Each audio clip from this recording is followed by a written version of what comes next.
alt wie die Milli und kommt einmal in der Woche mit ihr zusammen einen Ausritt machen.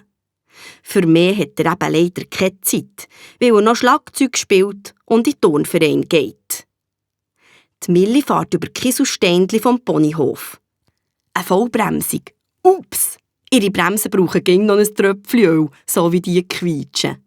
Dann hurti das Velo an die Zaun anlehnen und was hast, um die Stallung umdüsen, um zu schauen, ob sie schon etwas verpasst.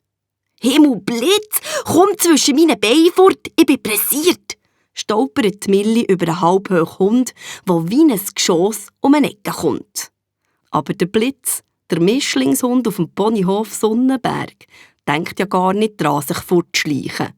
Im Gegenteil, er parkiert sein Hinterteil in Handli auf der Milli ihren Reitstiefel, so dass sie ihm nicht ab kann. Dazu drückt er sich bis an ihre Beine, lässt die Zunge rauslampen und schaut glücklich an ihn rauf. «Bist ja eine Liebe», tätschelt sie ihn. «Aber jetzt komm, wir wollen die neue Stute schauen.» Wie wenn er es verstanden, satzt der Blitz auf und spurtet Richtung Stallungen. Dazu schwanzt er so viel, dass die Milli einmal mehr Angst hat, dem Pfeiffel gehe noch eins zu Vödli ab vor Wedle.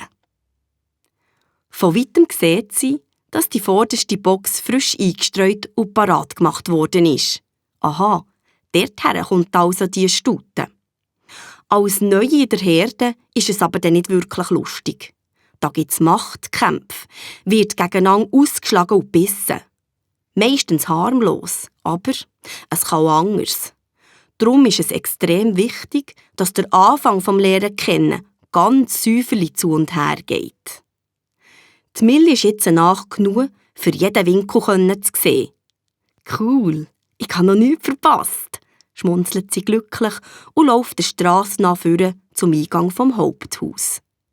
Dort vorne dran ist einer der Putzplätze für die Rosse. Es geht hoch zu und her. 3 Rosse sind nebeneinander angebunden. Alle haben einen wuschelten Heu mit Brot und Rüebli vor sich und Mampfen. Dazu werden beim einen die Hufe frisch ausgehauen, beim anderen das Fell auf Hochglanz poliert und beim dritten wird abgesattelt. Wie der Blitz spurtet der Hofhund Blitz, wegen dem heisst er übrigens so, auf das Futter zu, schnappt sich der grösste Bitz getrocknetes Brot und zieht sich zurück, fürs zu habern. Der Milli lenkt es gerade noch für allen Salü zu sagen. Da fährt ein fremder Pferdetransporter auf den Ponyhof Sonnenberg. Daraus wiehert es wie verrückt. Das ist aber auch eine freundliche Dame, die Neue. Die begrüßt